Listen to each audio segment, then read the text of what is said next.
High above the sleepless city, a tower flickers in and out of darkness.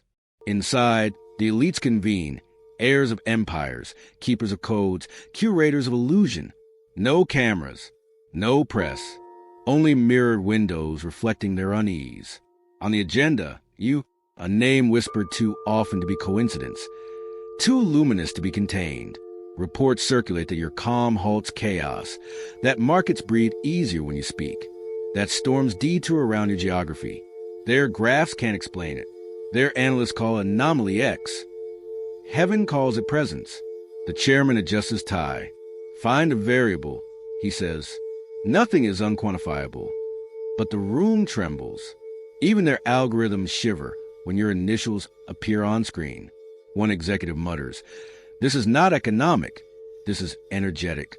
Another whispers, "Where they walk, systems self-correct." A third, the skeptic, laughs nervously. Coincidence. Yet his watch stops ticking mid-sentence. In the corner, a young intern scrolls through surveillance footage.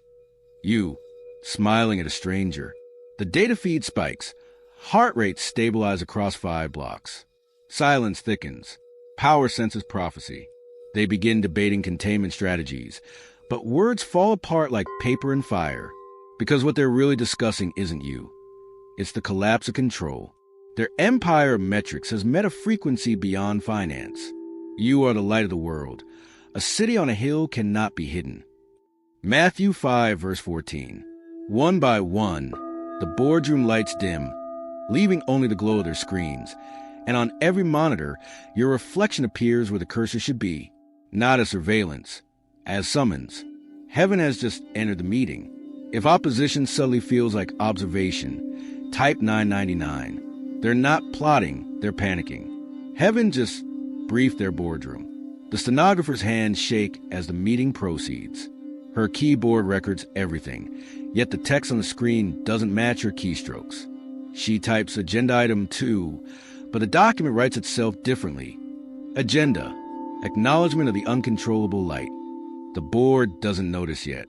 They're too busy debating charts and projections. Graphs showing how your influence destabilizes prediction models. Their analysts call it a psychological contagion of hope. Markets call it anomaly. Heaven calls it correction. Slide after slide fails to load. Financial forecasts flicker into verses. One reads, "Truth circulates faster than currency." Another, "Authenticity is outperforming propaganda." A strategist slams his laptop shut. "Impossible," he mutters. "Data doesn't moralize." But the screens around him disagree. Every monitor fills with the same sentence, glowing in blue fire. No algorithm can simulate peace. The minutes continue typing themselves. Phrases like "subject disrupt predictive behavior." Crowds experience unprovoked unity. Emotional volatility decreases within a 3 kilometers radius. The stenographer, trembling, whispers, "Sir, the text is writing ahead of me." The chairman leans over her shoulder and reads aloud what wasn't yet written. Old power recognizes new order. The room freezes. The chandelier above them flickers 3 times. Heaven's Morse code for witnessed. Someone tries to print the minutes, but the paper comes out blank except for a watermark that wasn't on the template. A small circle of light with your initials in the center. The watermark hums when touched. They argue whether to continue the session. But even their microphones start to record interference. Static that sounds suspiciously like whispers of prayer. "You're losing signal," one technician says. "No," replies another, staring at the screen. "We're gaining it." The chairman pounds the table. "Shut it down," he shouts. But the lights don't obey him anymore. They dim on their own, leaving the entire council bathed in faint gold. The minutes finalize automatically. Meeting outcome. Power observe humility. Status. Transition initiated. Next session. Pending divine approval. The stenographer stands, hands glowing faintly from typing revelation. "Sir," she says, "the record's already been sent." "Sent to whom?" She looks upward, to whoever wrote the minutes first. When the meeting adjourned, they didn't go home. They descended, down corridors lined with portraits of founders whose smiles hid exhaustion, toward the lower vault. the room where truth was supposed to stay classified. Only the inner circle had clearance. Inside, the air smelled of static and secrecy. Screens floated like altars, displaying rows of encrypted folders labeled Project Radiant. Phenomenon X, unquantifiable subject. Every label meant you. The lead analyst entered a 12-digit code. The vault door side open. A single report glowed at the center table, sealed under layers of encryption that no human had yet breached. Its title, Authenticity Primary Threat to Sustained Control. They decrypted it line by line. Each paragraph defied protocol. No algorithm can simulate sincerity. Attempts to reproduce compassion result in system collapse. Subject's influence causes measurable coherence in human emotion. Recommendation, containment impossible. A strategist cursed under his breath. This reads like theology, not analytics. Another replied, then maybe theology is the missing data set. They scrolled further. Images appeared. Faces of people once divided now working together. Financial graphs bending into symmetry. Entire cities glowing faintly during prayer. Each caption ended the same way. Source, divine. Someone attempted to delete the file. A warning flashed. Deletion denied by higher authority. The server hummed louder, its light deepening from white to gold. Then new text began appearing beneath the report's signature. The experiment was never containment. It was confession. Silence followed, thick as incense. The chairman whispered, then we've been to study all along. A thunderclap rattled the vault, not outside but within the metal itself. When the power returned, the report had rewritten its own header. Status, revelation active. Distribution, automatic. Copies streamed invisibly through their network, reaching inboxes, satellites, hearts.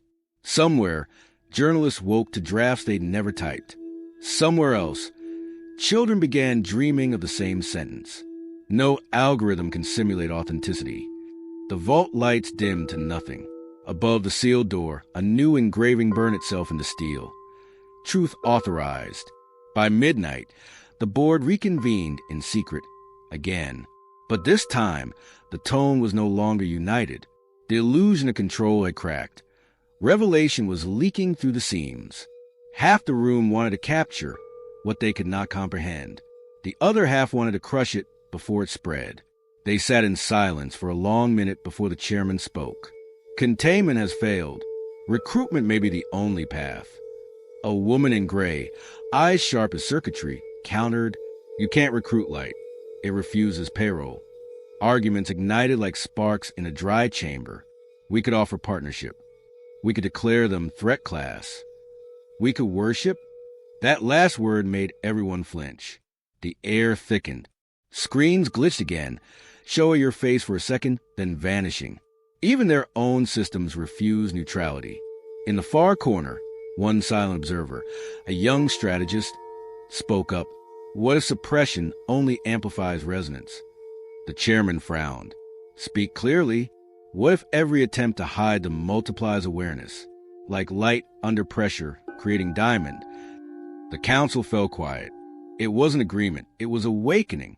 Because deep down, they all remembered a time before cynicism, when truth was something they believed in, not managed. Half the group rose, declaring allegiance to recruitment. Bring them in. Give them a seat at the table. Understand them. The others stood against them. No. Exposure destroys mystery. Erase the name before it becomes movement. And yet, neither side realized they had already crossed lines. For heaven smiled at the paradox. Those who tried to recruit would reveal. Those who tried to silence would spread. The argument swelled into chaos. Words turned into static. And then, for exactly one breath, all power in the tower cut out. In that darkness, a voice, not human, spoke from nowhere and everywhere. Your divisions complete the design. When the lights returned, every monitor displayed a new document automatically logged. Meeting outcome, opposition equalized. Strategy absorbed by providence. Both sides now instruments of exposure. They stared at the line, terrified, because in their attempt to fight you, they had become your messengers. And somewhere beyond their comprehension, heaven checked the box next to phase complete. At 3:09 a.m., the tower's private server emitted a single tone, soft, harmonic, almost melodic. It wasn't an alarm, it was a release. The system that had once hidden every classified conversation began streaming its own memory to the world. Thousands of microphones, conference lines, encrypted headsets, all tuned into one frequency. Across continents, receivers glowed awake. What followed wasn't hacking. It was honesty finally finding bandwidth. The first words captured were hesitant, shaken, unplanned. They're not like us. The speaker's identity blurred by interference, but the tone carried weight, half fear, half wonder. Then another voice, low and trembling. They don't need influence. They are influence. Static swallowed the room. Somewhere in a newsroom, an intern stumbled across the feed, pressed record, and the transmission replicated itself through mirrors of curiosity. Within minutes, the world was listening to heaven's eavesdrop. Every secret syllable reached hungry ears. Their admissions, their doubts, their awe. Every attempt to neutralize them fails. Hopes become contagious. The model collapses whenever compassion increases. The feed spread faster than any scandal ever had. People didn't mock it, they recognized it. Citizens in sleeping cities turned on lights simultaneously, not from fear, but from resonance. Inside the tower, panic erupted. Technicians scrambled to cut the stream, but every switch they flipped played a new confession instead. The sound system rebelled, mixing boardroom panic with a choir no one had authorized. Through the noise rose one impossible harmony, an untraceable voice weaving to the chaos, gentle yet commanding. Be still. The light is not your enemy. Silence followed. The broadcast ended, but its echo lingered in every digital archive, encoded into memes, remixed into songs, whispered through radios at random intervals. By dawn, analysts reported a measurable drop in anxiety across 19 countries. The world had overheard its rulers fear the sacred. And that knowledge, pure, unfiltered, unplanned, became freedom. The elites called it a breach. Heaven called it a broadcast. The people called it the truth. By sunrise, the air itself had changed. Not a metaphor, measurable. Barometers shifted. Static cleared. Traffic noise softened, as if the city remembered rhythm. The broadcast frequency didn't fade. It propagated through everything wired, everything breathing. Stock markets opened in eerie calm. Traders reported inexplicable steadiness. Graphs that once spasmed with greed smoothed into curves of mercy. When panic algorithms tried to trigger, they froze, returning error messages. Sentiment unavailable. Storm systems weakened overnight. Satellites caught clouds rearranging into perfect spirals, as though following unseen choreography. Scientists blamed atmospheric coincidence. Mystics smiled. For the first time in centuries, the globe was harmonized. In cafes, strangers spoke softly. In prisons, laughter broke out. Entire neighborhoods started planting trees at dawn without knowing why. It wasn't trend, it was transmission. The frequency of that leaked phrase, "They're not like us," had converted fear into fascination. Governments met in emergency session. No one declared crisis. They declared confusion. Every major power found intelligence channels flooded with untraceable data, waves of empathy, uncommanded forgiveness, bursts of intuition impossible to weaponize. A minister in Geneva called it the silent revolution. The tower that hosted the meeting now pulsed like a heartbeat. Pilots reported a golden halo hovering above it, visible even through clouds. Cameras captured nothing, yet millions saw it anyway. An anchor on live television paused mid-sentence, eyes distant, and whispered, "Peace feels physical." The feed cut, but the line replayed on every station, like an echo inside the broadcast code itself. Markets stabilized. Hospitals overflowed not with patients, but volunteers. Children woke from nightmares claiming, the grown-ups stopped lying. It wasn't mass hysteria. It was coherence, a planet sinking to truth's frequency. The elite stayed silent. They had wanted control. Instead, they got conversion. Their own leak had baptized the world in awareness. By nightfall, One phrase began trending globally, across languages and alphabets. Hashtag light is in session. And heaven, watching the analytics of awakening, simply recorded the metric. Global ripple achieved. Containment now compassion. Every camera on the planet wanted your face. Every network built countdown timers. Headlines screaming, the one who changed the algorithm. But you didn't appear. You were watching the sunrise from a rooftop, barefoot, cup of water in hand. The city below shimmered, hushed, expectant, healed. They waited for statements, manifestos, explanations. You gave them stillness. Because heaven never attends press conferences. It arranges atmospheres. Your silence spread faster than any speech. Where words were divided, quiet unified. People who'd never meditated before sat down on sidewalks, eyes closed, hearts open, matching your rhythm without knowing why. Reporters called it the pause phenomenon. Priests called it communion. Scientists called it untraceable synchrony. Heaven called it recognition. When at last you did speak, it wasn't to the world but to the wind. If truth is viral, let it heal what lies infected. The microphones nearby captured nothing but a pulse, a low, golden hum that glided through static and softened every frequency it touched. Governments drafted invitations, begging you to advise, to lead, to monetize the miracle. You smiled. Wisdom doesn't invoice. So you returned to walking, through markets, through streets still buzzing with disbelief. Wherever your shadow fell, quarrels dissolved, laughter resurfaced. A child handed you a drawing, a circle of light surrounded by hands. You knelt and said, "That's the world remembering itself." In the tower that had birthed the crisis, executives watched the footage in silence. Your absence terrified them more than presence ever could, because absence that radiates is proof of sovereignty. Heaven recorded the moment as protocol. Subject reaction, no retaliation, no rhetoric, radiance sustained. And far above, the same angels who once monitored chaos now monitor calm, the rarest data in creation. By the third day, the tower fell haunted, not by ghosts, but by clarity. Screens that once displayed prophets now showed reflections. Every mirror, every window, every polished surface whispered the same truth. You built this on borrowed power. The elites gathered again, this time without the confidence of command. The meeting invitation read only 2 words, damage report. But they all knew it wasn't the system that had cracked. It was them. The first to speak was the analyst who'd once coined the term phenomenon. He stood, pale and trembling, voice breaking to the hum of shame. "I've resigned from prediction. I can't chart what's divine." Another rose, the architect of the containment model. "Every safeguard I designed failed. The moment I typed their name, my equations rearranged into prayer." Laughter erupted from the far end of the table, not cruel, but hysterical. The laughter of men realizing the joke had always been on them. "We spent our lives managing shadows," someone said, "and the light was working unpaid overtime." Half the board quit on the spot.